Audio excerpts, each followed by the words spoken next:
Законот за еколошката такса која со себе го носи зголемувањето на цената на горивата, патува на кај собранието. Владата го утврди текстот на законските измени, кои предвидуваат зголемување за 4,13 денари по литар за сите нафтени деривати. Единствено, за еден од моторните безоловни бензини ќе изнесува 3,1 денари без ДДВ.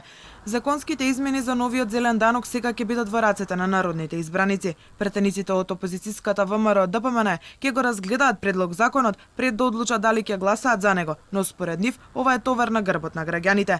Од партијата велат дека владата прави погрешен чекор, па наместо да воведе построга контрола на мерење на емисијата на издувни гасови при регистрација на возилата, предлога линеарно зголемување на цените на горивата за сите. ВМРО ДПМН смета дека станува збор за несоодветна и штетна мерка. Еколошката такса ја споредуваат со кризен данок.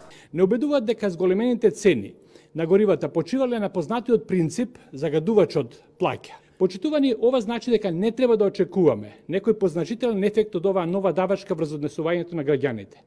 Мерка дека има претежно фискален ефект на зголемување на приходите во буџетот. Таа нема никаква врска со екологијата и заштита на животната средина, туку представува само друго име на кризен данок. А познато е дека кризните даноци по правило се воведуваат по завршување на одредена кризна ситуација, а не во ек на самата криза, за да не ја продлабочат дополнително постојната криза.